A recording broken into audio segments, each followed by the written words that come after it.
Hi everyone, welcome to my channel. నేను ఈ వీడియోలో ప్రాన్ ఫ్రై అనేది ఎలా చేసుకోవాలో చూపిస్తానండి. సింపుల్గా అండ్ టేస్ట్ అయితే చాలా బాగుంటుంది. వీడియో ఎక్కడ స్కిప్ చేయకుండా చూడండి అండ్ చిన్న లైక్ కూడా ఇవ్వండి ప్లీజ్.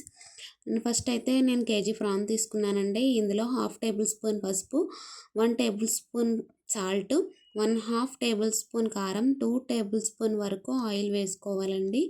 ఇవన్నీ వేసుకున్న తర్వాత మొత్తం ఈవెన్గా మొత్తం కలిసేటట్టుగా కలుపుకోవాలండి. ఇది ఒక పావు గంట సేపు అలా మ్యారినేట్ చేసుకుంటే టేస్ట్ అయితే బాగుంటుందండి. నేను ఇది మొత్తం కలిపేసిన తర్వాత ఒక 20 మినిట్స్ వరకు పక్కన పెట్టుకున్నాను. ఇప్పుడు స్టవ్ వెలిగించి పాన్ పెట్టుకుని ఆయిల్ వేసుకున్నానండి.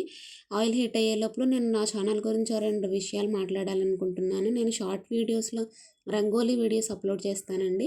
ఫుల్ వీడియోస్ కూడా పెట్టాలి అనుకున్నా కానీ పర్ఫెక్ట్ స్టాండ్ అవి నా దగ్గర లేవు. అండ్ వీడియో తీయడానికి కూడా ఎవరు అవైలబిలిటీ లేరు. మా హస్బెండ్ ఆఫీస్కి వెళ్ళిపోతారు. నాకైతే ఒక చిన్న బాబు ఉన్నాడు.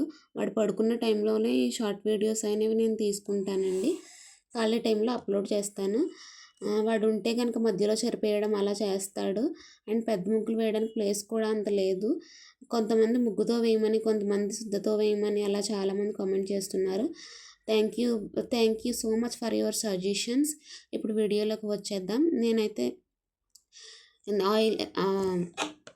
ఆనియన్స్ బాగా వేయించిన తర్వాత అల్లం వెల్లుల్లి పేస్ట్ 1/2 కప్ వేస్తున్నానండి. అల్లం వెల్లుల్లి పేస్ట్ పచ్చివాసన పోయేంత వరకు వేపుకున్న తర్వాత 1 కప్ వరకు టమాటా ప్యూరీ వేస్తున్నానండి. టమాటా ప్యూరీ అనేది ఆయిల్ రిలీజ్ చేసేంత వరకు వేపుకోవాలి.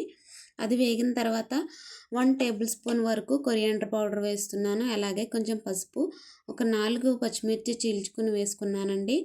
ఆ తర్వాత ఫ్రాన్స్ అనేవి మనం మ్యారినేట్ చేసుకున్న ఫ్రాన్స్ మొత్తం ఇందులో వేసుకుని బాగా కలుపుకోవాలండి. ఈ ఫ్రాన్స్లో మనం ఎటువంటి వాటర్ అవి యాడ్ చేయాల్సిన పని లేదండి. ఇందులో నుంచే వాటర్ అనేది రిలీజ్ చేస్తుంది. మూత అయితే పెట్టకూడదు. మూత పెట్టకుండానే చివరి వరకు ఉంచాలండి. అలా అయితేనే వాటర్ ఇందులోంచి బయటకు వస్తుంది. అదిగో ఇందులో వచ్చింది చూసారా.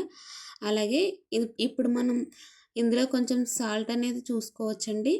ఎందుకంటే వాటర్ అన్నీ ఎగిరిపోయిన తర్వాత చూసుకోవడానికి వీలుగా ఉండదు కదా. సో ఇలా వాటర్ ఉన్నప్పుడు అయితే టేస్ట్ మనకు తెలుస్తుంది.